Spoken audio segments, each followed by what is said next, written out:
민원련의 미디어 탈곡기.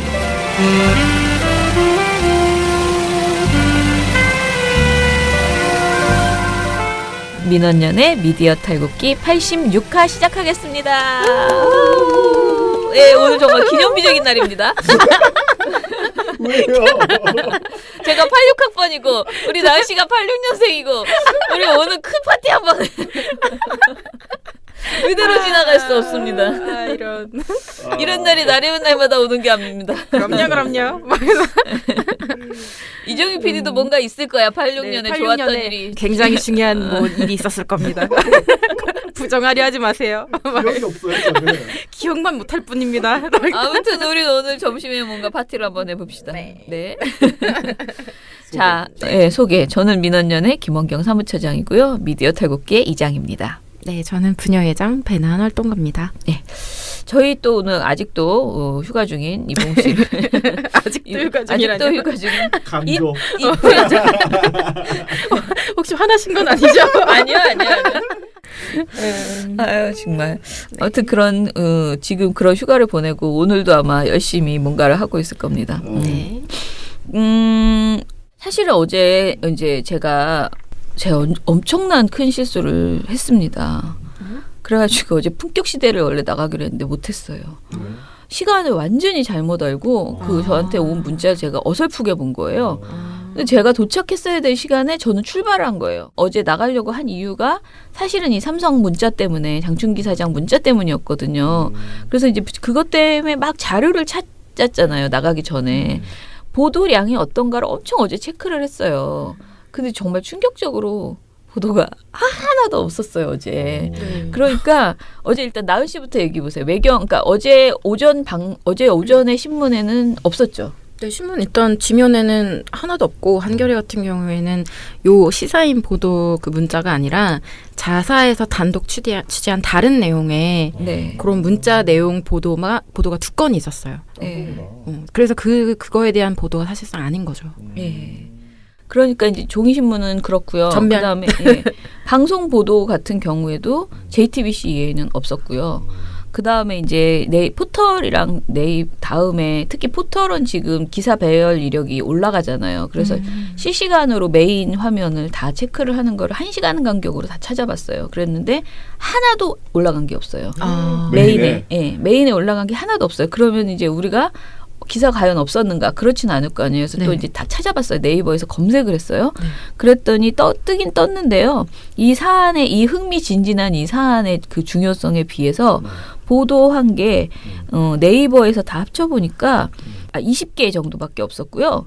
제가 말하는 이 20개가 그냥 그러니까 하나도 노출은 안 된 거예요, 메인에. 그런데 천지일보, 굿모닝 충청, 한국정책신문, 뉴스토마토, 뉴스한국, 민중의 소리, 미디어스, 미디어오늘, 그리고 이제 동아서울은 그 보도는 했어요. 그러니까 인터넷 기사로. 동아서울 한겨레, 문화저널 20일, JTBC, 월요신문, 허핑턴포스트, 중앙일보, 폴리뉴스, YTN, 녹색경제신문, 교통방송. 요렇게가 네이버에 올라가 있는 검색을 하는 전체가 다 이거. 포털에 송고한 데가 거기밖에 근데 없다. 이 사안이 이 정도의 사안을 이렇게 보도했다는 건 거의 안 한 거예요. 이거는 같은 회사에서 거의 매일 엄청 몇 개씩 기사가 쏟아져 나와야지 사실 정상이죠. 네. 굉장히 적게 나온 거고요. 다음도 거의 비슷한데 거의 비슷한 뉴스가 다음에서도 검색을 해보면 떠요. 네. 그래서 다음도 세어보니까 한 22개 정도 기사가 올라가 있는 게 전부고요. 근데 이제 문제는 이게 메인에 하나도 노출이 안 됐다. 노출이 안 됐다는 그런 문제가 있었습니다. 그런데 이제 어제 저녁에 그 시사인에서 이제 온라인으로 기사를 올렸다면서요. 그래서 저도 사실 온라인 기사는 못 봤는데 오늘 하루 종일 어떻게 보도가 되는지를 한번 봐야 될 것 같아요. 주간지여서 주간지에 있는 기사를 인용을 안 했다라고 뭐 어떻게라도 그러니까 변명을 한다면 그렇게 하지만 이제 온라인은 풀었잖아요. 그죠. 그럼 이걸 충분히 받아야 되는데 이걸 과연 어떻게 할 것인가. 매우 흥미진진하고 그리고 그 풀린 온라인 보도를 보니 그동안 이제 저도 기사를 안 보고 그 사진 캡처만 몇 개 봤는데 그것 말고 새로운 것이 너무 많은 데다가 또 이제 미디어오늘에서 실명을 공개한 분들도 있고 해서 우리 남편은 아침에 이 무슨 세상이 뭐 난리가 났네. 이제 휴가 갔다 왔거든요. 그래서 이제 이런 걸 안 보고 있다 오늘 아침에 이걸 막 보더니 아유 장충기 사장 참 힘들었겠어 회사 생활하기. 이런 많은 애로사항을 다 들어주느라 얼마나 바빴을까 막 이러면서. 정말 이거는 네. 진짜 너무 네. 너무 부끄러워요. 보는 제가 너무 부끄러워요. 네, 뭐 네. 감동 서비스 하시느라 진짜 엄청나게 그 바빠 있었어요. 네이버 다음 포털도 있잖아요. 댓글관이요. 네네. 이 문자도 지금 그 네이버 메인에 왜 노출이 안 됐을까? 그러니까 맞아요. 네. 예. 그러니까 이 네이버에 지금 계속 자기네들 주장은 알고리즘으로 하고 있다고 하지만 특히 다음은 알고리즘으로 하고 있다고 하는데 저는 그 정말 어떻게 하고 있는지 제대로 밝히지 않을 거면은 이 검색 이런 장난이 되고 있는 거를 자기네들이 반대로 입증해야 된다. 우리가 왜 의료 사고 하면 반대로 입증하라고 하잖아. 맨날 우리 보고 입증하라고 그러잖아. 우린 조작하지 않았다. 우리가 조작하는 걸 니네가 입증해. 이런 식으로 지금 네이버하고 다음이 말하는데 이건 우리 많은 사람들이 정말 피부로 느끼고 있는 거거든요. 다음과 네이버가 이 메인 뉴스가 이상하다는 거를. 그래서 그 부분은 이제는 이런 기사만 봐도 뭔가 있다. 다 그렇게 우리만 카더라로 그러는 게 아니고 실제로 관리하고 있다라는 게 이제 느껴지는 거죠. 문자 이게 있어요. 어제 네이버 다음 양 포털 뉴스팀에 미리 협조 요청해놔서인지 조간 기사가 전혀 포털에 노출되지 않고 있습니다. 네. 포털에 노출되지 않아 댓글 붙는 확산은 전혀 없는 추세입니다. 네. 기껏 붙어야 10개, 10여 개 수준이며 계속 모니터링 중입니다. 근데 지금 다 읽어봐도 네. 역시 가장 최고는 CBS 이거를 네 그거가 역시 그래도 제일 재미있다. 이거랑 사실 이건희 회장 성매매 동영상 관련 보도 전 이것도 좀 되게 어이가 없다고 해야 되나 천박한 기사 이런 식으로 이걸 표현하고 있고 다루지 않는 게 맞다고 생각합니다. 이런 식으로 먼저 기잖아요. 이게 참 방상훈 사장이 조선과 TV조선에 기사 쓰지 않도록 얘기해주겠다고 했습니다. 뭐 이런 식으로 얘기하고 이게 그때 뉴스타파가 이건희 성매매 요거 그 보도로 상을 받았거든요. 매널련 이달의 좋은 보도.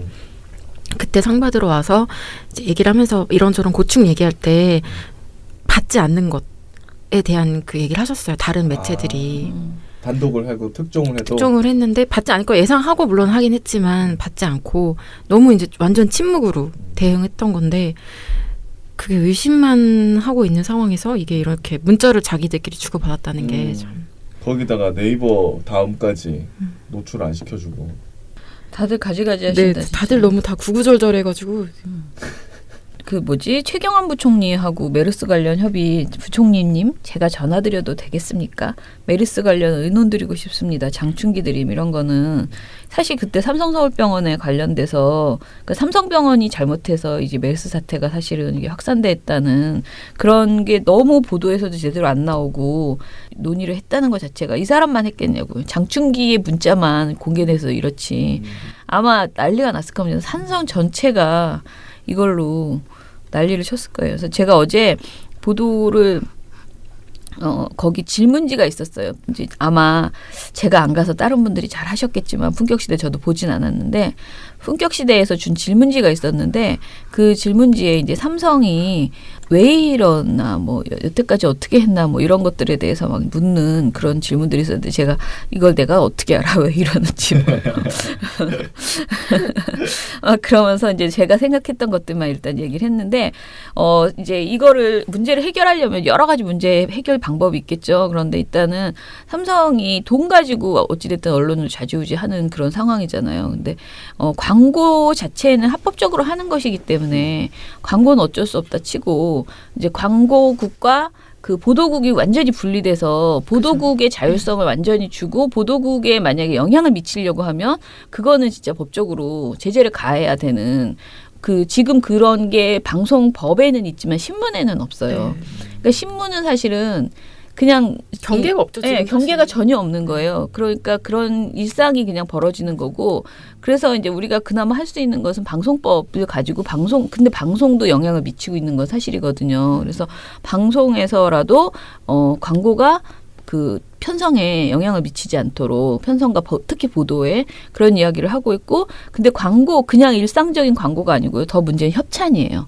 근데 이제 협찬을 생각보다 굉장히 많이 하더라는 거죠. 기업이. 저희가 그때 MBN 2015년에 MBN 미디어랩 사태 있었잖아요. 그게 이제 지금 많은 사람들이 다 많이 이제 잊으셨는데 MBN이 영업 일지를 잠깐 구글에 올린 거예요. 한 달간의 영업 일지를. 근데 실수로 올렸어요. 근데 그게 유출된 거예요. 무슨 뭐 시스템이 잘못돼서 잠깐 그 자기네들이 영업해서 이제 돌아오면 쓴 거 있잖아. 막 영업사원들이 오늘 뭐 어쩌고 저쩌고 이렇게 쓰는 영업사원이 그 쓰던 그 메모들이 그대로 유출된 거예요. 외부로. 근데 이제 그게 유출되면서 거기에 그 친구들이 자기들이 이제 영업하고 돌아와서 쓴 그런 글들이 그대로 다 나가버리니까 그거를 이제 외국계 그 썬데이 저널이라는 한국인들이 경영하는 미국에 있는 언론사예요. 거기에서 이제 그걸 입수를 해서 그걸 공개를 해버렸거든요. 근데 저희가 그거를 전문을 다 이제 부탁을 해가지고 그걸 받았어요. 그 썬데이 저널에게. 왜냐면 거기서는 몇 가지 사례만 보여줬는데 너무 궁금하잖아. 그래서 그거를 막 부탁을 썬데이 저널 쪽을 막 섭외를 해가지고 민원연이라는 한국에 있는 굉장히 뭐 이러이러한 단체다. 우리 이거 너무 하고 싶다. 전문을 다 받았는데 되게 두꺼웠어요. 근데 그거를 이제 받아서 그 중에서 문제적 영업행위를 다 뽑아냈는데 그걸 제가 잘 못하니까 저희가 잘 모르니까 이제 전문가들 분들께 이런 광고는 해도 되고 그러니까 이런 협찬은 해도 되고 이런 건 불법이야라고 생각하는 문제적 행위를 쫙 뽑아달라고 하고 실제로 그 문제적 행위만 정리를 한 게 한 350개인가 됐나 그랬어요. 근데 그 중에서 그게 현실로 반영이 됐는지 안 됐는지를 다 모니터를 했어요. 왜 그걸 모니터를 해야 되냐면은 이런 거예요. 뭐 얼마 돈을 받고 몇 월 며칠 방송에 반영하기로 함. 이렇게 써 있어요. 글이. 그래서 실제로 몇 월 며칠 방송을 찾아가서 보는 거예요. MBN을 다 뒤져본 거예요. 그럼 실제로 뭐 농협에게 돈을 받았는데 농협이 노출돼요. 방송에서. 이런 식으로 그 모니터를 막 했거든요. 그래서 저희가 그때 이거를 했는데 그걸 할 때 이제 굉장히 여러 가지 황당한 사건들이 많이 벌어졌지만은 그 중에서 이제 대기업들이 협찬하는 내용들이 있었어요. 그 원래는 협찬이라는 것은 보통은 그 어떤 특별한 방송, 어떤 의미 있는 방송, 뭐 행사 이런 것들을 하기 위해서 협찬을 주로 하잖아요. 근데 그게 아니고 그냥 일상적으로 마치 용돈 주듯이 그냥 관리를 하는 거예요. 네. 예. 그런 협찬을 하고요. 저희가 그때 이제 삼성 관련돼서 어떤 내용을 했냐면은 삼성그룹이 사후에 협찬한 것처럼 꾸며서 연말에 거액의 협찬금을 마치 푸는 것처럼 연말 성과금 막 이런 네. 그렇게 한 게 있었어요. 근데 1월 2일 그때 당시에 2015년 1월 2일 삼성그룹과 MBN 미디어랩의 그 미팅 결과를 메모해 놓은 거에 12월 프로그램 제작 협찬 증빙자료 작성, 프로그램 5개 제작 협찬 15억 원, 어울림, 황금알, 산호라면, 엄지의 재앙, 나는 자연인이다. 이렇게 써 있어요. 나는 자연인이다까지. 예. 네. 그리고 그거 내 좋아하는 프로그램인데. 광고계에서 말하는 협찬 증빙이라는 표현이 과거 어떤 시점에 어떤 기업이 실제 협찬을 하지 않았는데 협찬을 한 것처럼 허위로 증거를 만들어서 그 기업의 영수증처럼 보여주는 거래요. 그게 광고계에서 하는 말이래요. 근데 이 협찬 증빙이란 것은 실제로 그거를 과거에 아까 말한 5개의 프로그램에 꼬박꼬박 협찬을 하지 않았는데 연말에 12월에 15억 원을 줄 테니 협찬 증빙을 해라라고 이걸 요청한 것으로 우리는 이 멘트는 다 전문가라고 하기보다는 그 광고인들이 보면 그렇게 보이는 멘트라는 거야. 그래서 정상적으로 프로그램에 협찬을 했을 경우에는 해당 방송에 협찬 고지가 나가잖아요. 방송 뒤에 뭐 삼성 어쩌고저쩌고 나가잖아요. 그런데 그런 게 전혀 안 돼 있었고 뒤늦게 협찬 증빙을 해달라고 요청을 한 거죠. 그래서 실제로 방송을 협찬한 것이 아니고 실시간 방송에는 협찬 고지가 없었고 다 찾아봐도 이 때문에 협찬 증빙을 해준 다음에 해당 방송 VOD 그러니까 인터넷판에만 그 방송 다 끝난 거를 조작하는 거죠. 거기다가 집어넣어주는. 자막 같은 네. 이렇게 삽입을 하는 거예요. 근데 이제 민원연이 당시에 삼성그룹과 그 관련된 메모를 다 찾아봤더니 5개의 프로그램 24회 방송에서 협찬 고지로 삼성이 나온 경우가 딱 3번뿐이었고요. 그리고 그마저도 어울림과 황금알 한우라면에 12월 마지막 방송분에만 고지되어 있어요. 근데 이 제가 말한 이 협찬 증빙을 메모한 게 1월 2일이잖아요. 그러니까 1월 2일 날 이런 얘기를 듣고 빨리 12월 마지막 방송에만 억지로 협찬 고지를 한 거예요. 그런데 이 돈이 그럼 갔을까요? 안 갔을까요?는 몰라요. 우리는 알 수 없어요. 그런데 협찬 증빙을 해달라고 해서 돈을 줬어도 문제인 거고요. 왜냐하면 실제로 협찬하는 것도 아니면서 이제 그렇게 한 것도 문제인 거고요. 이런 행태들이 대부분이 돈을 써버려서 삼성 입장에서는 돈을 써버려서 그 뭐라 그러죠? 세금을 안 내려고 하는 이런 태도라는 거예요. 이게 뭐 제가 지금 말하는 게 그렇다라고 말하는 게 아니고 누구나 광고를 하는 사람들은 이 상황을 보면 그렇게 인식을 하더라고요. 근데 이런 사례가 삼성만 있는 게 아니에요. GS 칼텍스, SK 하이닉스도 협찬 증빙해달라고 요청을 하고 그 다음에 실제로 준 돈보다 실제로 MBN한테 준 돈은 적어요. 예를 들면 이렇게 써 있어요. 12월 1.5억 협찬 확정. 증빙은 0.5억 뭐 더 높여달라. 그러니까 영수증은 더 많이 끊어달라 이러는 거예요. 돈은 1억 주면서 1억 5천 영수증 해달라. 왜냐면 우리는 회사 그건 약간 뭔가 저는 그렇죠. 그건 어디 갔어? 어디다 쓰려고. 그런 것들이 이제 금액 부풀리기 의혹이 있어요. 예. SK 하이닉스 돈은 2억 5천을 주면서 증빙은 3억으로 해달라라고 말을 해요. 이걸 딱 이렇게 써요. 증빙자료 작성, SK그룹 0.5억, 증빙자료 작성, 뭐 이런 식으로 해서 되게 희한하게 아무튼 그래서 이게 언론사들이 이 돈을 받기 위해서 해달라는 대로 그냥 다 해주고 해주고 증빙도 이게 연말에 이렇게 보너스를 주시니까 그냥 막 해주고 실제로 방송 가라 영수증 끊어주는 거잖아요. 그렇죠, 맞아요. 가라 영수증이라고. 안 됐는데 그거? 그건 진짜 그건 절대 안 됐는데. 그런데 이제 요번에 그런 보도 있었잖아요. 한겨레에서 삼성의 감동 서비스, 제가 그래서 아까 감동 서비스라고 얘기한 건데 한마디로 장충기 사장님이 감동 서비스 사장인 거지, 감동 사장. 정말 관리를 그렇게. 네네, 그런 분이었던 거죠. 그런데 이제 장충기 사장 문자 메시지에서 공연 티켓이란 말과 와인이란 말이 자주 등장해요. 잘 읽어보시면 공연 티켓 감사했습니다. 덕분에 문화생활 누려서 감사합니다. 뭐 이런 말들이 있는데 이게 이 삼성이 아주 오랫동안 해왔던 감동 서비스의 일환으로 공연 티켓과 와인을 자주 보내준다고 합니다. 참 내가 좋아하는 거네. 공연 티켓도 그렇고 와인도 그렇고. 관리 받고 싶으세요? 문자 한 통 보내.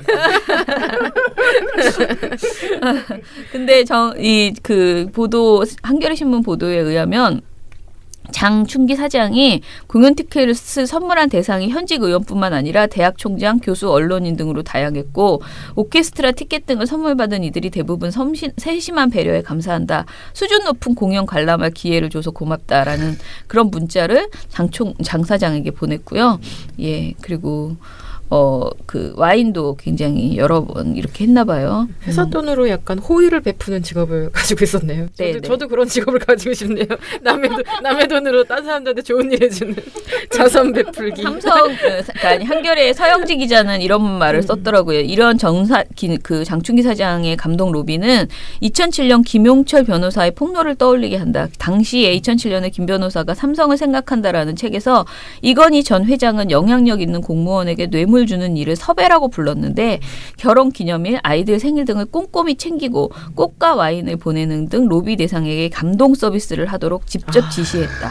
또 생일날 그런 거 삼성 이러면서 오면은 참 또 마음이 따뜻해질 수 있죠. 가족같이 느껴지고. 그래서 우리가 다 또 하나의 가족이 된 거죠. 그럼요. 모든 언론사가 사실상 또 하나의 가족이. 혈맹이나 마찬가지죠. 내 생일 챙겨주고 결혼 기념일 챙겨주면은. 저는 그렇게 생각할 수 있어요. 아무튼 여러 가지.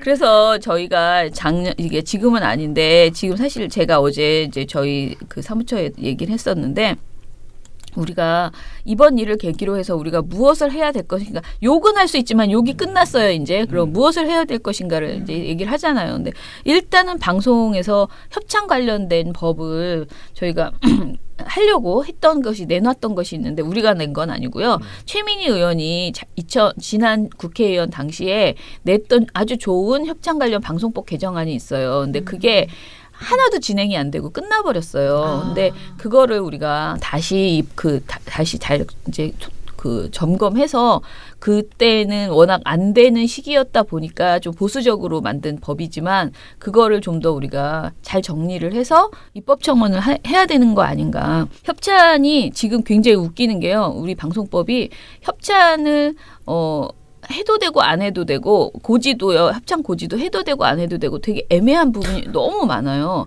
그래서 협찬 관련된 그 모든 조항을 좀 더 법으로 방송법 안에 정확하게 멘트를 집어넣고 그 대신에 협찬을 굉장히 양성화해서 정상적으로 해야 될 건 딱 하고 그러나 이렇게 지켜달라라고 하고 음성적인 협찬을 그 TV조선 못하게 그 결혼정보업체 이런 것처럼 네네. 보도인 척하는 그런 건 못하게 해야 되는 거죠. 그런 거는 절대 하면 안 되는. 제가 그때 말씀드렸던 것처럼 TV조선이 뭐 정말 정상적인 그 정보를 전해주는 그런 방송을 하기 위해서 농정원에서 출연해서 자기네들이 구제역 관련해서 구제 예방 대책에 대해서 설명하고 싶다.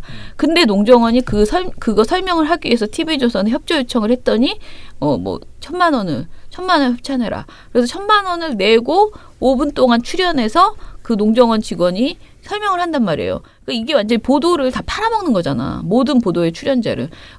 정말 심한 경우에는 제가 들은 거는 그때 당시에 뭘 들었냐면 KBS의 그 기자가요. 뭐 메르스면 메르스 같은 거를 막 발생하니까 전화를 한 거예요. 의사한테. 인터뷰 좀 해주세요. 그랬더니 의사가 굉장히 당황하면서 막 그래서 왜 그러시지? 이분이 전문가가 아닌가 이 분야에 아니면은 바쁜가? 이렇게 생각했는데 그분이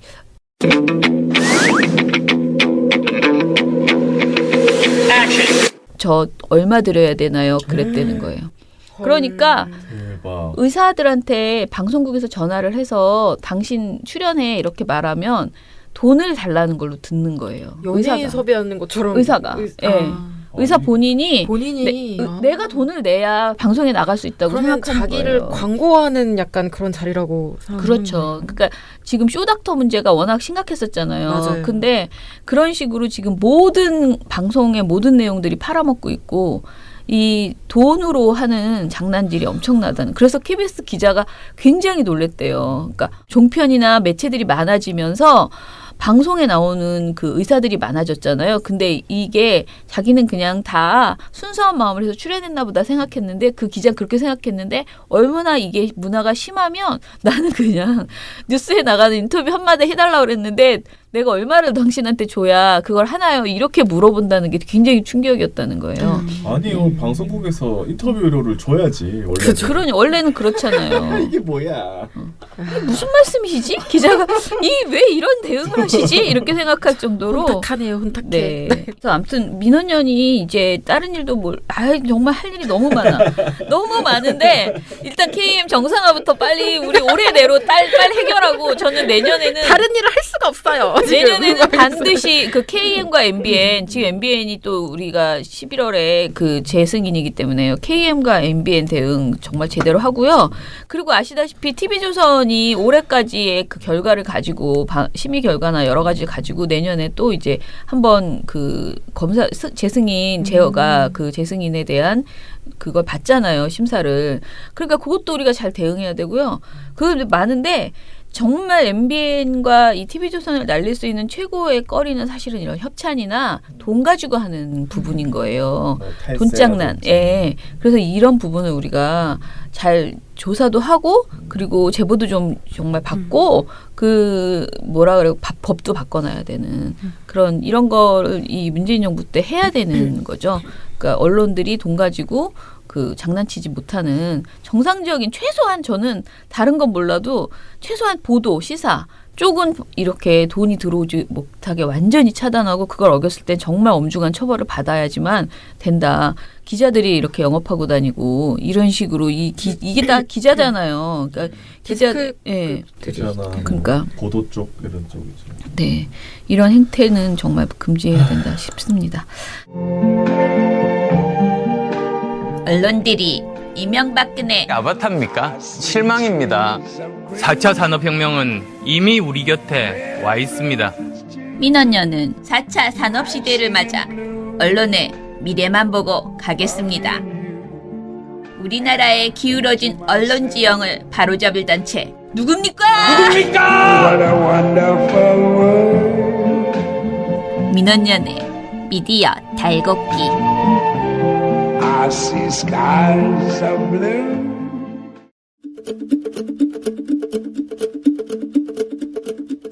신문 지금 방송 정상화 이슈가 또 신문에 지면이 등장했는데요. 뭐 때문에 등장했느냐? 8일 이효성 신임 방송통신위원장이 임명장을 수여받았습니다. 근데 이날 나왔던 얘기들이 사실 좀 이슈가 됐어요. 문 대통령 발언은 이런 거였어요. 10년 동안 우리 사회에서 가장 참담하게 무너진 부분이 가장 심하게 참담하게 좀 무너진 부분이 우리 그 방송, 특히 공영방송 쪽이 아닌가 싶습니다. 이거는 타겟을 딱 정한 거죠. 공영방송 정상화를 해야 된다. 당신의 임무는 그거다라고 얘기를 한 거고요. 또 하나 이거와 함께 얘기가 나오는 게 지금 정권에서 너무 적극적으로 이 문제에 개입을 하면 언론 장악하려고 하는 거 아니냐라는 얘기들이 나오잖아요. 그래서 그거를 의식했는지 지난 정권에서 방송을 정권의 목적에 따라 장악하고자 많은 부작용이 있었다. 이제는 방송을 정권이 장악하려는 그런 일이 다시는 되풀이 되지 않아야 할 것 같습니다. 방송의 독립성과 공공성을 충분히 보장을 해주고. 그러니까 이 위원장이 뭐라고 화답을 했느냐? 어떤 정권에도 좌우되지 않는 그런 어떤 정말 불편부당한 방송을 만들도록 전력을 다하겠습니다. 이렇게 얘기를 했습니다. 애초에 근데 이 위원장 같은 경우는 청문회에서도 이런 말을 했었어요. 공영방송이 지금 공정성, 공익성 지켜지지 못했다고 하는 비판이 있는데 내가 한번 정말 문제가 있는지 조사를 해서 필요하면 조치 취하겠다. 이렇게까지 말을 했던 분입니다. 자, 6개 일간지는 요거 관련 보도를 모두 내놨어요. 지면에. 근데 논조가 조금 다릅니다. 그리고 논조가 뭐 조금씩 다른 건 다 그러려니 하는데 우리가 오늘 주목해야 하는 건 조선일보입니다. 왜죠? 언제나 여태까지 계속 말해왔던 것처럼 조선일보는 공영방송 정상화 시도와 정권의 언론 장악 시도를 구분을 못해요. 네.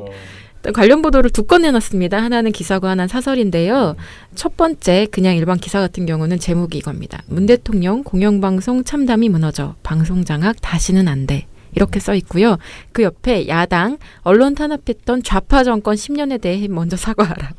뭔 소리야? 일단 기사 제목이 겁나게 길어요. 2줄이에요, 2줄. 2줄인데 VS 구도로 써는 거예요. 뭐 문재인 대통령은 이렇게 얘기했는데 야당이 이걸 비판한 거를 이렇게 마치 말이 되는 얘기처럼. 박근혜 이명박 정부가 좌파였어요? 아주 훌륭한 지적입니다. 하지만 그렇게 생각하진 않았던 것 같고요. 제목부터 일단 얘기를 하고 있죠. 좌파 정권 언론 탄압이 더 중요하다라고. 해당 기사에서는 이제 문재인 대통령 그 발언을 한 440자 정도 쭉 얘기를 해줘요. 나열을 해주는데 이게 총 900여 자 정도 되는 기사거든요. 사이즈가. 근데 나머지 440여 자를 제외한 나머지 부분은 자유한국당이랑 바른정당의 반박들. 좌파 정권의 방송 장악이 더 심했다. 막 이런 말들을 그냥 막 소개를 해주고 있는 거예요. 근데 이 발언의 주체는 누구냐? 자유한국당의 방송장악저지투쟁위원회 위원장 강효상 의원 발언. 조선일보 출신 아니에요? 자, 방송장악저지투쟁위원회 여기 하는 발언들이 보통 부끄러워서 사람들이 잘 안 받아 쓰거든요. 여기가 뭐 보통 헛소리라는 게 아니기 때문에. 근데 요거를 이제 받아 써준 매체는 일단 조선일보였고요. 또 6개 일간지 중에서 요런 자유한국당이랑 바른정당 발언을 받았을 때 조선일보 제외하고는 딱 한 매체가 더 있어요. 어디였을까요? 한국. 한국에 대한 신뢰가 굉장히 많이 떨어졌어요, 지금. 왜 그래? 어제 너무 된통 당했어. 이재용 눈물 때문에. 동아일보입니다. 또 때로는 고전적으로 생각할 필요도 있어요. 네, 근데 동아일보는 조선일보랑 어떤 차이가 있느냐? 일단 제목이 그냥 문 대통령 발언 공영방송 가장 참담하게 무너져. 요것만 딱 동아일보는 그걸로 뽑고 있고요. 기사 말미에 그냥 강효상 의원 발언 한두 줄 정도를 이렇게 덧붙여주는 그 정도의 차이가 있었습니다. 조선일보는 반반으로 지금 보도를 했죠. 중앙일보는 차마 그 자유한국당 측의 발언을 소개는 못했어요. 대신 뭘 했느냐? 맨 기사 마지막 줄 한 줄로 언론개혁 시민연대 공동대표 출신인 이 위원장에 대해 야당은 편향된 정파성을 가졌다고 비판했다. 라고 한 줄 정도 덧붙이는데 뭐 늘 하는 짓이죠. 출신 성분이 맑지 않다. 이렇게 지적을 하는 것이죠. 자, 진짜 큰 문제는 사실 조선일보의 이날 사설이었습니다. 정말 이 사설은 딱 읽는데 첫 문장부터 마지막 문장까지 개소리가 아닌 게 없어요. 정말 모든 문장에 다 반박을 써야 될 정도로 심각해요. 네. 제목은요. 새 정부부터 공영방송 장악 시도 그만두라. 네. 아니 뭐 화가 나 있어. 국민이 장악하려고 그러는 건데 왜 자꾸 저러는지 모르겠어요. 지금 제가 봤을 땐 저는 그걸로 생각해요. 조선일보가 여태까지 이렇게 동아일보나 중앙일보하고만 이렇게 좀 친하게 지냈잖아요. 근데 요즘 중앙일보는 약간 친구 아닌 척하려고 하고 동아일보는 친구라고 하기엔 좀 너무 찌질해. 근데 MBC가 내 친구가 된 것 같은 느낌이었던 거지. 만나면 좋은 친구 MBC. 근데 MBC가 지금 떠날 수도 있다는 어떤 위기감 그런 게 있는 거야. 그래서 가지마 친구야 프레임. 아니 근데 MBC 없어지면 TV조선이 넘버원이 아니에요? 아닙니다. 지금 그래. 집회. 아닙니다. 경쟁자로 생각하지 않아요. 친구, 동료. 그렇게 생각하지 않고서는 지금 이렇게 지금의 MBC를 지켜주기 위한 사설을 내놨을까요? 1등 태극기가 될 수 있는 기회인데. 또 그거를 또 조선일보 우리가 전달해야 되는데 잘. 자, 이런 주장을 이제 좀 강조하기 위해서 문재인 정권이 방송 장악을 하려는 것이다 라는 주장을 좀 정당화하기 위해서 그 근거로 뭘 얘기를 하느냐. KBS를 걸고 넘어집니다. 언제 KBS? 노무현 정권 당시 정현주 사장 재임 시절의 KBS요. 자, 그 근거를 몇 가지 쭉 제시하는데요. 이거를 좀 반박을 해야 될 것 같아요. 첫 번째, 2003년 방송 경력도 없는 정현주 씨가 KBS 사장에 임명됐다. 요거를 지적을 합니다. 그러니까 즉 전문가가 아닌데 노무현 대통령이 좋아하니까 그냥 막 꽂았어. 성향이 맞으니까 꽂았다라고 지적을 하고 있는 거예요. 자, 방송 경력이 없다는 거를 흠을 잡고 있는데 그럼 반대로 지금 KBS를 가장 심하게 망친 주역으로 꼽히고 있는 김인규 전 사장, 김인규 전 KBS 사장은 KBS 공채 1기 기자 출신이고요. 보도국 정치국 부장, 보도국장 이런 걸 다 거친 그야말로 아주 훌륭한 방송 관련 경력이 있던 사람이에요. 자, 경력과 공영방송을 망칠 수 있고 뭐 잘 이끌어 나갈 수 있는 그거는 항상 일치하지 않아요. 이건 억지입니다, 사실. 두 번째. 그리고 김인규 사장은 네. 그 예전에 엄청 군사정권 옹호하는 리포터 엄청 많이 써가지고 이제 한국을 보는 세계의 눈은 분명히 달라졌고 경의의 눈길로 바뀌었습니다. 그것은 제5공화국의 출범과 함께 전두환 대통령의 역사적인 미국 방문과 아세안 순방 그리고 88년 올림픽 서울 유치 성공 등이 잇따라 이루어져서 대한민국이 세계 속의 선진국 대열로 부상했기 때문입니다. 그거는 조선일보 눈에서는 흠이 아니잖아요. 굉장히 훌륭한 이력입니다. 그거는 지금 똑바로 확인해 주세요. 네, 두 번째. 2003년 한국 사회를 말한다라는 프로그램에서 북한을 넘나들며 북체제를 옹호했던 송대휘 씨를 민주투사로 미화했다. 라는 주장이 있는데요. 송대휘 교수를 아시나요? 그 제독사회학자죠. 네. 하버마스라는 분의 어떤 제자로 있었던 분이고 이분은 사실 근데 국가보안법 피해자 중에 한 명입니다. 독일에서 유신 독재를 비판하는 투쟁을 하셨고 근데 문제가 됐던 건 한국에 방문을 했을 때 바로 다음 날 국정원이 불러서 당신은 왜 북한에 드나들었느냐라는 걸 가지고서 이제 문제를 삼는데 그때 당시 얘기가 막 한참 보도가 어떤 식으로 나왔었냐면 그러니까 국정원에서 당시 제기했던 문제는 뭐였냐면 이 사람이 간첩이다. 간첩인데 어떤 간첩이냐 그냥 간첩도 아니고 노동당 서열 23위에 김철수라는 사람이다. 그렇게 얘기를 하면서 막 몰아붙였어요. 그러니까 그게 마치 기정사실인 것처럼 보도가 막 다 나갔어요. 특히 조중동 엄청 심했거든요. 이 송재일 교수가 너무 화가 나서 나중에는 나는 조중동이랑 인터뷰도 안 한다라고 말할 정도였어요. 근데 어떻게 됐냐? 대법원에서는 판결이 그게 다 사실이 아닌 것으로. 그러니까 인정하지 않는 걸로 결론이 났어요. 근데 어때요? 사람들은 이미 이 사람이 간첩인 것처럼 기억을 하고 있는 거죠. 해방 이후 최대 간첩. 막 이런 말들이 아무렇지도 않게 나갔고 KBS는 어떤 얘기를 했느냐? 이 사람이 예전에 그러니까 김철수였다 막 이런 얘기가 본격적으로 나오고 노동당 이 얘기가 나오기 전에 예전에 민주화 운동을 했던 부분에 대해서 짚고 갔던 거죠. 근데 그걸 가지고서 막 나중에 뭐 너무 편향적으로 했다. 간첩을 미화했다. 막 이런 식으로 얘기가 돌면서 정현수 사장이 사과도 했어요. 나와서 사과까지 해야 했는데 그 상황 자체가 참 되게 광기 어린 상황 아닙니까? 그럴 일이 전혀 아닌데 근데 조선일보는 그때 당시에 자신들의 어떤 문제적인 보도를 반성하기는커녕 이 사람이 북한을 넘나들며 북체제를 옹호한 인사인데 KBS가 감쌌다. 요거는 편향적인 보도를 했던 거다. 정권이 KBS를 장악했던 증거다. 이런 식으로 말도 안 되는 얘기를 하고 있는 거예요. 자, 또 하나 있습니다. 뭐 너무 많아서 또 하나라고 얘기하기는 그렇고요. 2004년에 노무현 전 대통령 탄핵 사태 때 14시간 동안 생방송으로 반탄핵 방송을 하는 기록을 세웠다. KBS가. 그렇게 얘기를 하고 있는데요. 일단 당시에 탄핵에 그러니까 반대하는 사람이 찬성하는 사람이 2배 정도 됐어요. 여론이 그랬어요. 그러면 공영방송으로서는 어때요? 여론을 반영을 해야죠. 여론을 반영한 보도를 해야 되죠. 거리에 나가서 사람들 뭐 얘기도 따고 뭐 이런저런 그 국민적 관심사가 높은 사안에 대해서 충실하게 보도를 한 거예요. 근데 이거를 정권 편향적 방송이다. 이렇게 얘기하는 건 굉장히 웃기는 일인 거고요. 지금 오히려 만약에 그런 지적을 하려고 했다면 정말 조선일보가 방송 장악이나 이런 거에 대해서 고민이 많고 걱정이 됐다면 언제 이런 지적을 했어야 됐느냐. 박근혜 탄핵 때 KBS, MBC한테 그런 말을 했었어야 했죠. 그렇죠. 탄핵 전날 여론조사가 10명 중 8명이 탄핵에 찬성했거든요. 근데 KBS는 어떻게 보도를 했느냐. 친박 그 집회들, 박사모들 집회랑 촛불 집회를 1대1 구도로 보도를 해요. 물타기를 하고요. MBC는 더 심하죠. 찬양이요. 막 그 애국 집회, 막 태극기 집회. 장을 열었다고. 네. 그런 보도를 내놓고 있는데 그때 당시에 조선일보는 단 한 번도 거기에 대해서 정권에 장악됐다. 그러니까.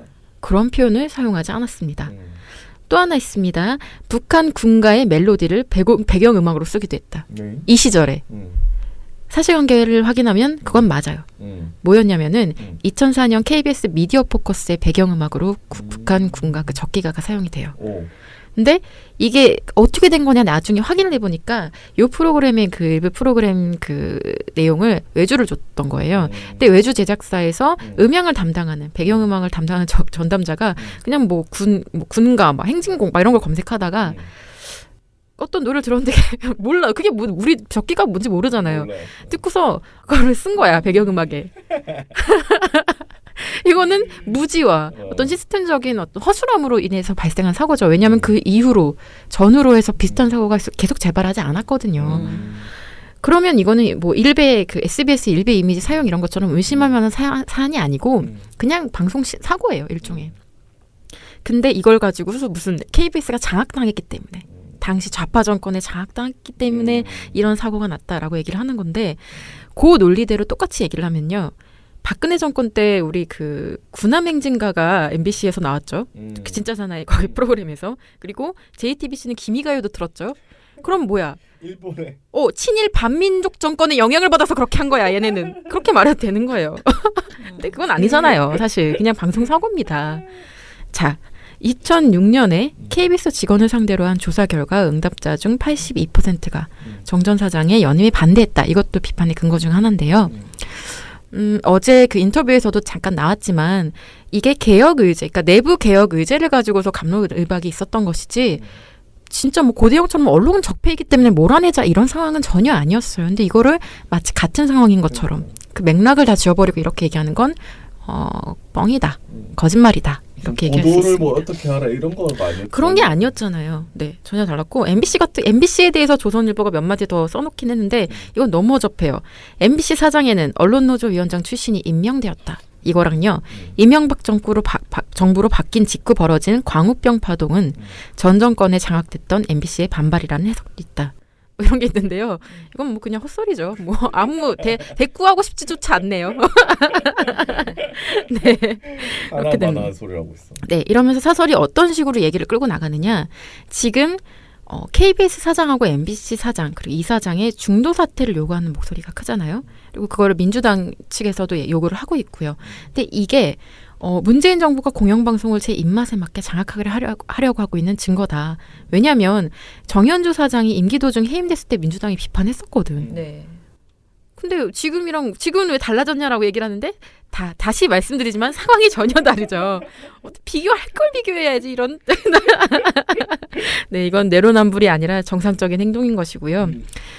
뭐 이런 뭐 방송 장악 시도를 새 정부부터 그만둬야 한다. 막 이런 뭐 조언을 내놓으면서 마무리가 됩니다. 근데 다들 아시겠지만 우리는 헌법 수호가 의지가 없으면 대통령도 파면을 시킨 나라죠.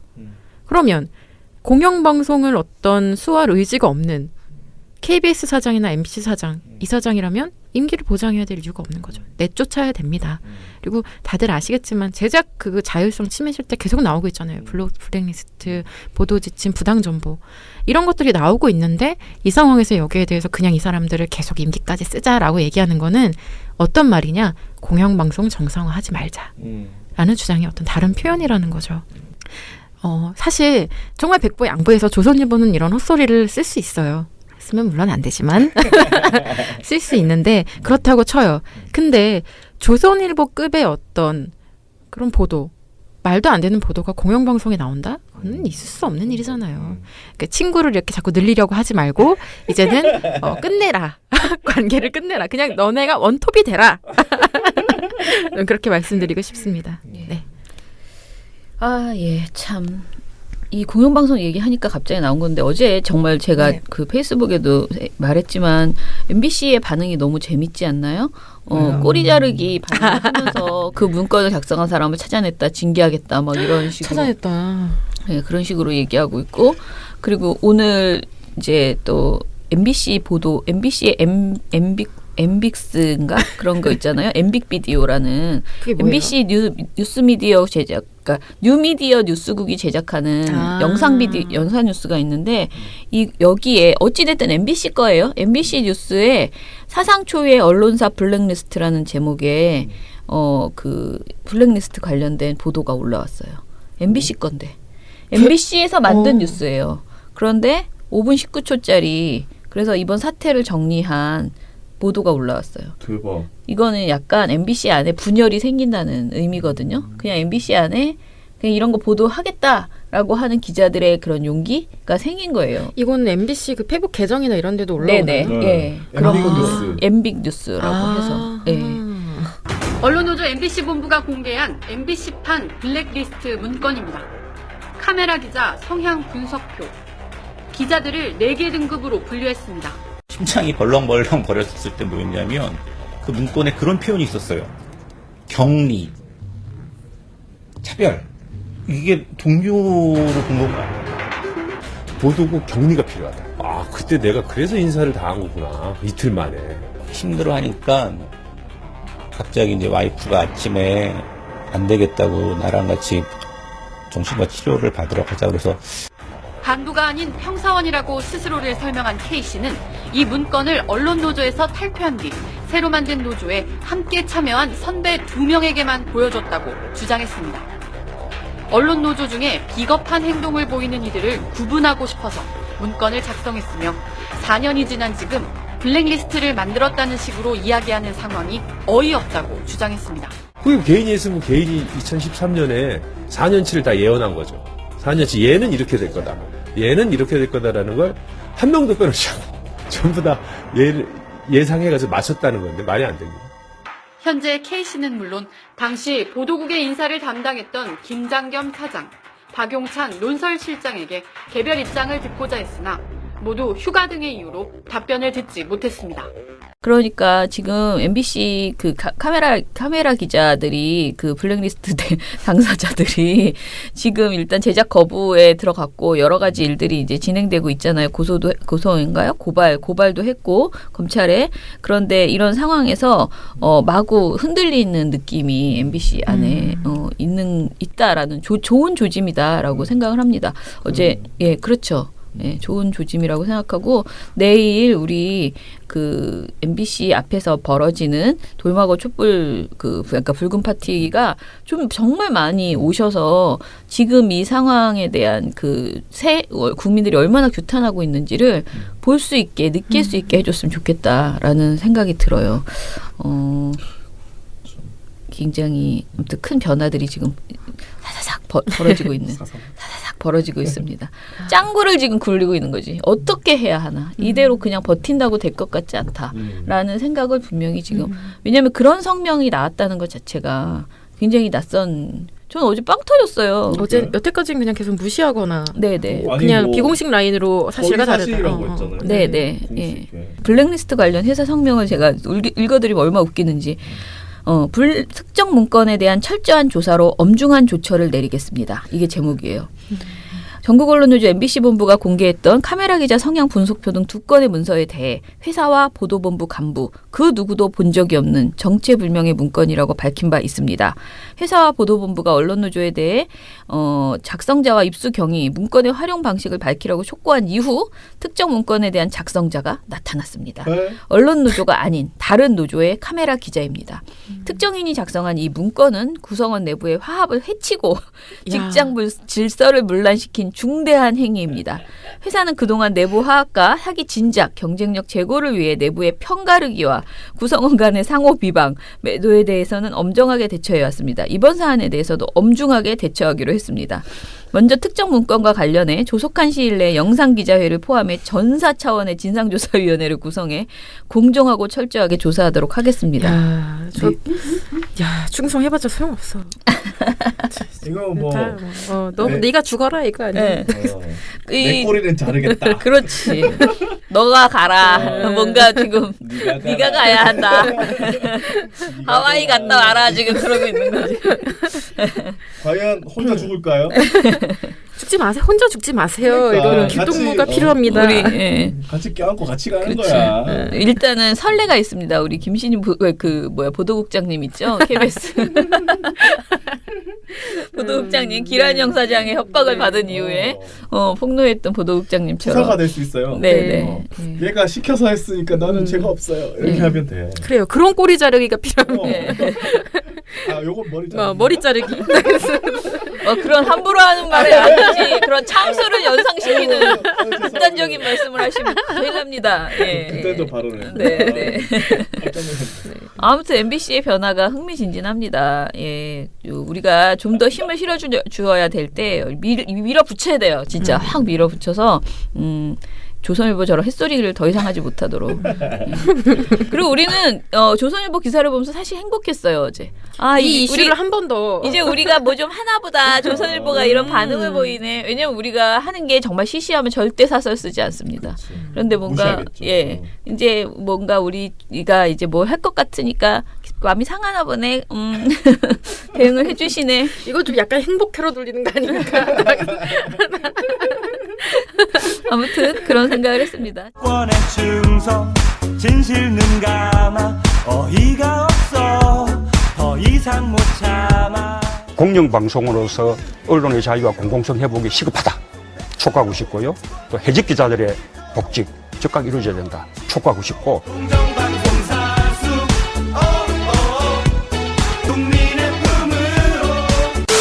돌마고 네 번째 붉은 파티 8월 11일 금요일 저녁 6시 30분 상암 MBC 방송 방송 모니터는 어제 이제 봉 씨가 없는 사이에 우리가 이제 인턴분이 모니터를 해서 주셨는데요. 이게 내용이 사실 신문에서 며칠 전에 나왔던 거랑 거의 비슷한 내용이에요. 뭐냐면은 전력 수요 관리를 위해서 특히 그 지금 이제 탈원전 정책을 시도하기 위해서 정부가 계속 꼼수를 부리고 있다라는 그 프레임 있잖아요. 네. 그래서 전기가 사실은 모자랐는데 안 모자란 척하고 모든 지금 정부가 그러고 있는 것처럼 이렇게 몰아가는 그런 분위기가 있거든요. 근데 지난번에 말했던 그걸 뭐라 그러지? 전기를 적게 쓰라고 부탁하는 그 제도 있잖아요. 급전 지시. 예, 급전 지시. 그것을 왜 지시 이 말이 급전 지시라는 말이 급하게 돈을 돌려달라는 것처럼. 그러니까요. 대부업체에서 쓰는 표현 같죠, 약간. 그래갖고 영 마음에 안 들어, 사실은 나도.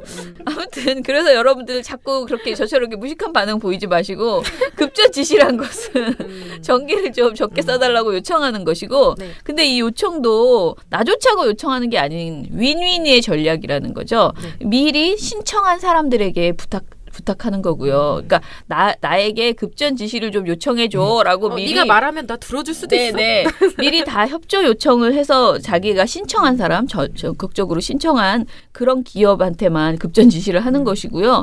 그 하는 이유는 이분들이 급전 지시를 받았을 때 그거에 이렇게 동의해서 정말 실제로 전기를 아껴주시면 그만큼의 보조금을 지급을 하는 거예요. 그러니까 굉장히 전기를 아끼는 명분이 있는 그 기업 입장에서는 그런 일이 되고요. 그럼에도 불구하고 난 보조금이고 뭐고 나는 빨리 전기를 돌려서 뭔가를 생산해야 되는 업체에서는 당연히 이걸 안 따르면 되는 거예요. 그러니까 네. 이게 무슨 강제로 옛날 막 북한처럼 뭐 한 번에 막 이렇게 전기를 막 하라고 끊거나 전기를 끊거나 또는 전기를 끊지 않으면 불이익이 가는 것이 아니고 전기 사용량을 줄여주시면 그만큼의 보조금을 드립니다. 이런 개념의 그런 활동을 한 거고, 심지어는 이 제도가 생긴 게 박근혜 정부에서 생긴 것이고요. 이게 이제 2014년에 전력 굉장히 칭찬했어요. 이 시스템이 들어온 것에 대해서. 뭐냐면 전력 수요 관리 시장을 메가와트 시장이라고 표현하면서 민간에서 실제 전력을 생산하지 않더라도 전력을 아낀 만큼 수익을 낼 수 있게 되는 이런 훌륭한 제도가 생겼다. 그러니까 전기를 아끼면 돈이 생기는 거예요. 그러면서 굉장히 칭찬을 했고요. 그러면서 이게 윈윈하는 정부의 구상이다라고 얘기를 했었습니다. 그런데 이 급전 지시를 2번 내렸다는 이유로 이렇게 우리가 지금 정부가 아니, 이 얘기가 신문에 나오고 또 이렇게 방송에 뒤늦게 또 계속 반복해서 나온다는 자체가 어이가 없어요. 예, 그렇죠. 그래서 이게 특히 제일 나쁜 게 TV조선이었더라고요. 근데 TV조선의 보도는 제목이 전기 사용 줄여라 지시 논란이라는 제목이었고요. 논란 아니라고. 그러니까 앵커가 그동안 정부는 탈원전 정책에도 전력 수급에 문제가 없다고 강조해왔는데요. 그런데 정부가 지난달 기업들에게 전기 사용을 줄이라는 지침을 2번 내린 것으로 확인됐습니다. 전력 예비율이 충분하다면서 왜 전기 사용을 줄이라고 했는지에 의문이 제기됐습니다. 이유경 기자입니다. 이런 식으로 말을 해요. 아니 그럼 진짜 막 예비율이 정말 간당간당 할 때 그때가 돼서 말을 해야 된다는 거예요? 미리 관리를 해야 될 거 아니에요? 그러니까. 네. 이상한 사람들이에요 진짜. MBC도 거의 비슷한 식의 멘트를 해서 이런 보도를 한 게 MBC, TV조선 그리고 KBS였어요. 근데 KBS는 조금 뭐라 그러죠? 발언의 수위는 세지 않고 그냥 이 사안을 다뤘다는 정도였는데 TV조선과 MBC는 나름 발언이 굉장히 의도적으로 제가 아까 말한 것처럼 정부가 전기를 막 못 쓰게 하고 있다.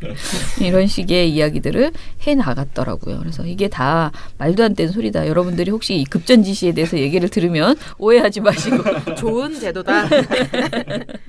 좋은 제도다. 그렇게 이해하시기 바랍니다.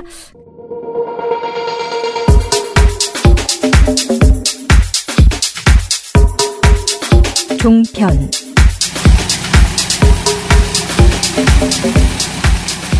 그다음에 이제 종편 모니터 임지연 씨 관련된 요거 재밌을 것 같아요. 네.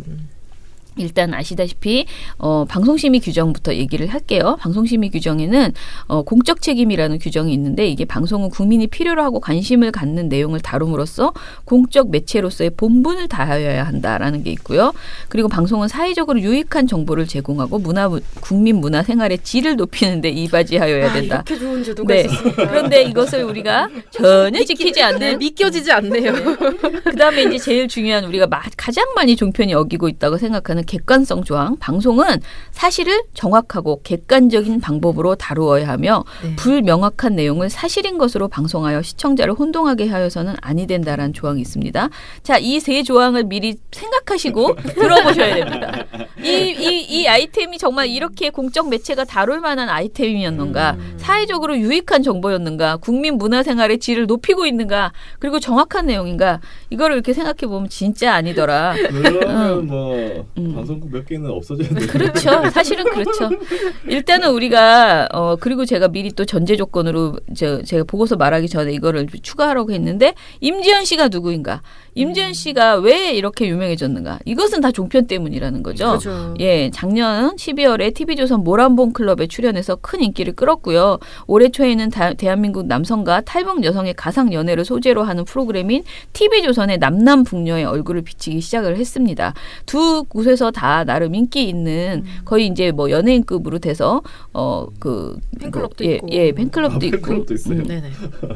그런 사람이 됐죠. 그런데 이 사람이 결국은 북한에 가서 지금 돌아가서 이제 그런 발언을 했죠.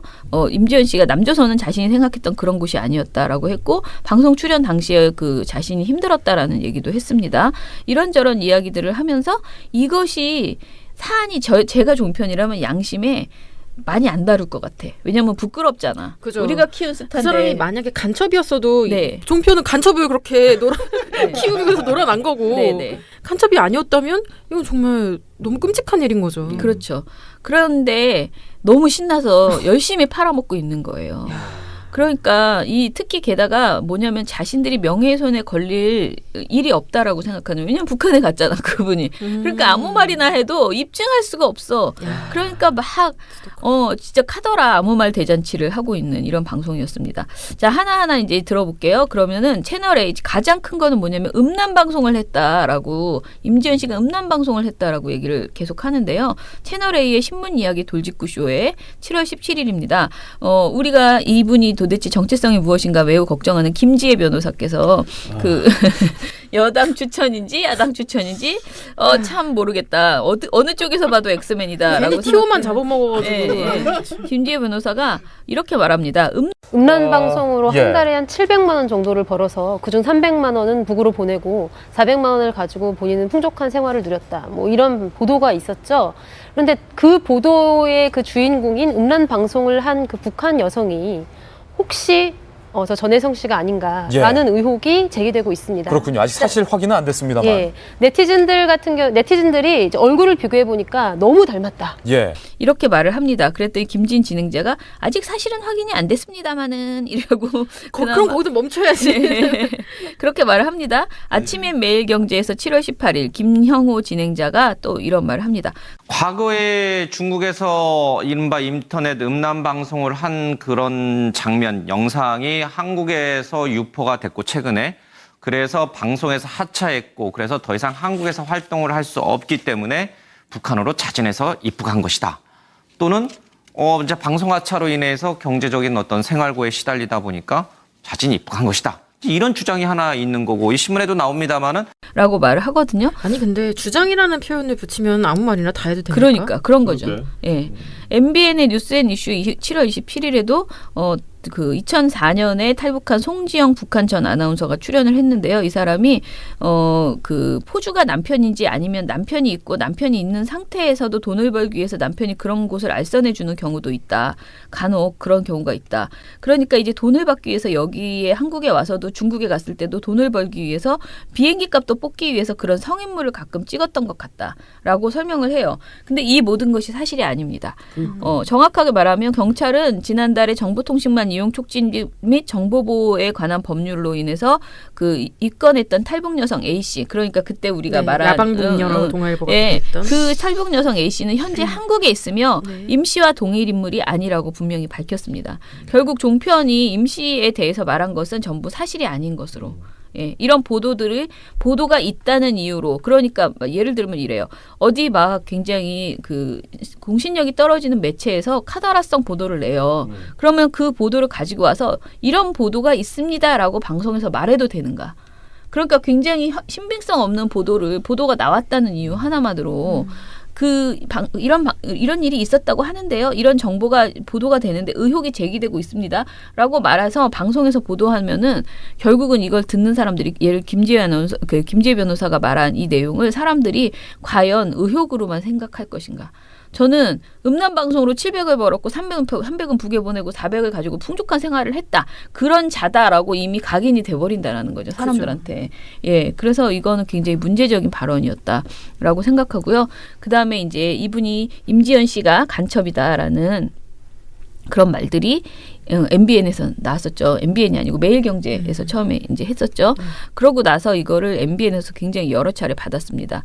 MBN 뉴스앤이슈에서 7월 20일 김은혜 진행자가 앵커가 그 박재영 기자라고 그 단독 그 기사를 썼던 기자 본인하고 인터뷰를 해요. 그러면서 임지연 씨는 우리나라에 순수하게 들어온 것이 아니라 공작의 임무를 띠고 왔다는 증언이 있다고 해서 어떻게 취재를 하게 됐는지 먼저 여쭤보겠습니다. 맞아요. 거기서 보면은 정말 어떻게 취재했는지 궁금하긴 하더라고요. 네네. 그랬더니 박재영 기자가 이번에 만난 분은 이춘호 씨라는 분인데 원래는 다른 취재를 하다 만난 분인데 북한에서 보위부라고 북한 탈북자분들을 관리하는 부서에 있던 분을 만나서 취재하다가 알게 된 사실을 기사로 작성했습니다. 그러면서 쭉 얘기를 해요. 김은혜가 임지연 씨가 지금 김정은 정권 초기부터 치밀하게 짜인 기획에 따라 남한으로 내려왔었다는 이야기였는데요. 이게 어떻게 가능합니까? 왜 임지연 씨가 공작원이 맞다면 한국에 보냈다고 하나요? 그러니까 왜 보냈다고 하나요? 라고 재차 질문을 해요. 그랬더니 박 씨가 그분이 말씀하신 건 임지연 씨뿐만 아니라 이미 많은 분이 여기 한국에 와서 그런 활동을 하고 있다고 말씀을 했습니다. 라고 말을 해요. 근데 정확하게 임지연 씨가 왜 정말 맞는지에 대한 입증은 하지 못하고 있는 것이죠. 그 기사를 보면 아시겠지만 다들 기본적으로 그 기사는 그 어떤 한 사람의 추정만을 근거로 삼고 있어요. 네네. 그런 경우들이 많아. 네. 그래서 얘도 그럴 것 같아라고 하는 걸 가지고 그 증언을 기반으로 그럴 것이다. 그렇다라고 얘기를 하고 있는 거예요. 네네. 그럼 이거는 그리고 더 웃긴 거는 채널 A에서도 이걸 받아 쓰거든요. 근데 정치데스크 7월 21일에 홍성규 앵커가 이렇게 말합니다. 북한 보위부에서 보위부 요원으로 활동하다가 탈북을 한 그 요원은 또 임지연 씨 같은 경우에 대남 공작원이다 이렇게 또 주장을 하고 있어서 이 부분 짚어보면 이현수 기자 실제로 대남 공작을 위해서 자진 입국했던 인사들도 있었잖아요. 그렇죠. 그리고 그 탈북자에 의하면 사실 이 모든 게 다 기획된 거라는 설명인데요. 근데 뭐 사실 탈북자 중에서도 실제로 난파된 공작원, 뭐 엘리트 공작원으로 알려져 있는 김동식 씨가 저희 채널A 방송에 출연해서 난파 공작원들의 위장설에 대해서 이렇게 이야기를 하기도 했었습니다. 직접 한번 들어보시죠. 선글라스 끼고 자꾸 나오는 난파간적 김동식 씨가 실제로 이 방송에 나온 것도 아니고요. 2016년 2월에 채널A 쾌도남마에 출연했던 모습을 편집해서 보여줘요. 이날 정치데스크에서. 그러면서 그 사람이 난파된 그 공작요원을 접선해가지고 안전하게 북한으로 데리고 와라 하는 그런 임무가 있었는데 만약 전향을 한 느낌이나 낌새가 보이면 바로 처치를 하고 와라. 말하자면 이제 테러를 하고 와라 이거죠. 그래서 실제로 그 공작요원이 이제 충남 부여에 있는 사찰에서 스님으로 위장하고 활동을 하고 있었습니다. 그래서 거기에서 이제 총격전이 붙었던 겁니다. 우리가 흔히 이제 고정 간첩이라고 그러죠. 그런 망들은 아마 상당히 많을 거라고 생각을 합니다. 라는 식의 그렇게 연결할 수 있는 발언을 김동식 씨가 예전에 2016년 2월에 한 게 있어요. 이거를 가져다가 보여주는 거죠. 그 이후에도 북한 보위부 출신 이준호 씨라는 분에 대해서 방송에서 심심치 않게 등장을 하는데 MBN 뉴스앤이슈 7월 26일에서도 그 보위부 출신 탈북자 이 씨의 말을 이야기를 하고요. 그리고 김은혜 진행자가 뉴스앤이슈에서 이렇게 말합니다. 뉴스앤 이슈에 보내온 한 탈북자 증언에 따르면 임지연 씨는 현재 북한에서 수용소가 아닌 가족과 대접받고 잘 지내고 있을 거라고 하던데요? 라고 말을 합니다. 아니 이런 식으로 기사를 쓰면 전 하루에 60개도 넘게 쓸 수 있어요. 진짜. 기계처럼 쓸 수 있어요. 이런 누군가의 증언 가지고서. 그러면서 MBN이 단독 취재임을 감조하면서 또 이모 씨, 이춘호 씨라는 이준호 씨인가요? 그분의 이름을 그러니까 그분의 인터뷰를 또 막 열심히 들려줍니다. 그 다음에 눈동자만 봐도 안다. 그 사람 얼굴, 이 사람 그날 그 유튜브에 많이 올라가 있는 얼굴 있잖아요. 탈북자 네네네. 그 얼굴. 그런 것들을 이제 얘기를 하면서 눈동자만 봐도 안다라는 말을 한다. 간첩이라는 걸. 그분이 지금 굉장히 많이 맞았고 지금 힘들다. 그런 거 있잖아요. 임지연 씨가 북한에서 맞았다고. 맞았다. 근데 사실 이런 말을 이소율 씨라는 탈북자가 했어요. 그러니까 이소율 씨가 뭐라고 말을 했냐면은요. 그 영상 보시면 아시겠지만 한국에서의 눈빛과 북한에서의 눈빛이 엄청 달라요. 한국에서 살 때는 엄청 초롱초롱했었어. 누가 봐도 거기 가서 협박당하고 고문당하고 살려주세요라는 얼굴이잖아. 얼굴도 부었는지 약간 비대칭이고 부모님도 있다고 하는데 이러면서 막 길게 얘기한 거 있는데 이거를 그대로 잘라가지고 그 유튜브 개인 채널에서 탈북자가 그냥 막 수다 떠는 그런 내용이잖아요. 근데 이것을 가져와서 MBN 뉴스 빅5에서 그대로 보여주는 거예요. 네, 이걸 보여주고 나서 막 자기네들이 또 이제 멘트를 하는 이런 내용을 하는 거죠. 그다음에 근데 저렇게 유튜브 방송을 그대로 여과 없이 추가 취재나 분석 없이 얘기를 할 거면 방송국이 있을 필요가 없죠. 유튜브 그렇죠. 방송 보면 되니까. 왜 있어요? 그러니까. 그 다음 날에도 뉴스빅5에서 또 이 얘기를 하는데 여기에서는 이번에는 안찬일 세계 북한 연구센터 소장이라는 분이 직접 이렇게 말합니다.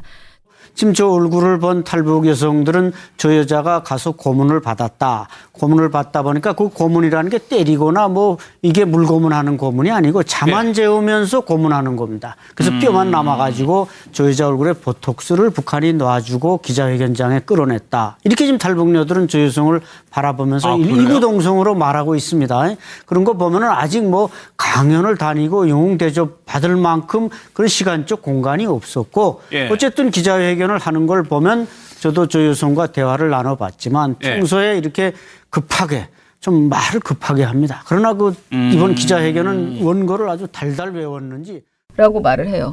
그러니까 탈북 여성들이 이구동성으로 이렇게 말을 했는지 안 했는지 나는 알 수 없지만 이 박찬일 세계 북한 센터 소장은 거의 이런 말들 그러니까 지금 뼈만 남아서 저 여자 얼굴에 보톡스를 북한이 놔주고 기자회견에 가서 그 얼굴이 부은 이유가 보톡스를 맞아서 부었다는 이런 식의 말들을 하는 거죠. 그래서 아무튼 전체적으로 모르겠어요. 지금 전 되게 마음이 흔들리고 있어요. 저 말을 들으면서 진짜 그랬을지도 모른다는. 그러니까 그 얼굴이 부었던 건 사실이잖아요. 얼굴이 이렇게 한쪽의 얼굴이 특히 유난히 부었고 표정이 불안한 것도 사실이었어요.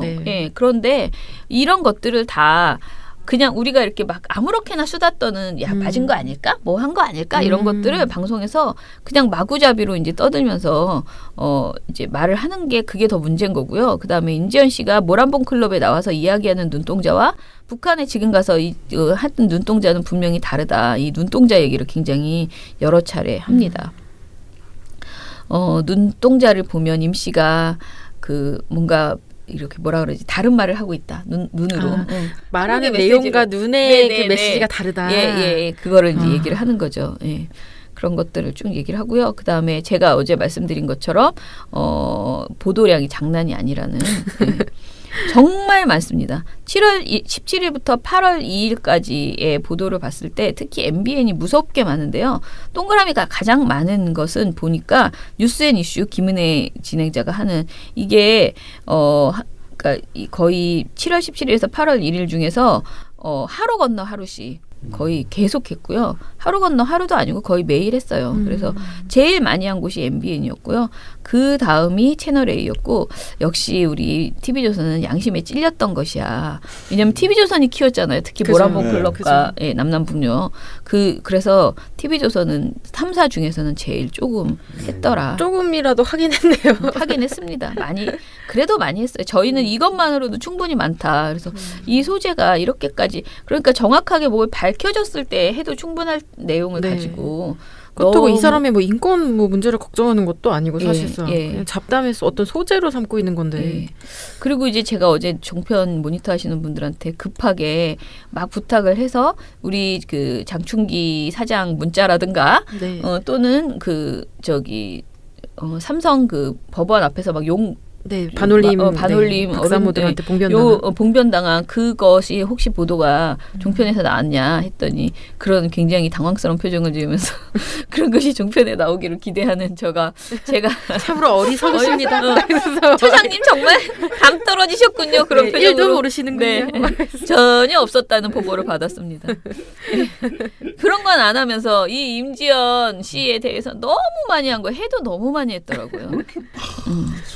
이재용 눈물 보도는 좀 많이 나왔을 것 같은데요. 이재용 눈물 보도 훨씬 많이 나왔고요. 이재용 눈물도 이제 아마 오늘 좀 더 털어보면 아마 굉장히 나올 것입니다. 얼마나 그 평소에 문자 보내셨던 분들이 지금. 그러니까 이제 충성심을 이제 증명할 때 아닙니까 지금 그런 게. 그러고 있을 겁니다. 저희는 이제 파티를 하러 86회를 기념하는 파티를 하러 떠나도록 하겠습니다. 방송은 그렇게 중요한 게 아니었습니다. 오늘 사실. 전 계속 다른 생각을 했습니다. 내일 뵙겠습니다. 민원연의 미디어 탈곡기는 내일도 열심히 털어드리겠습니다. 탈탈탈. 안녕.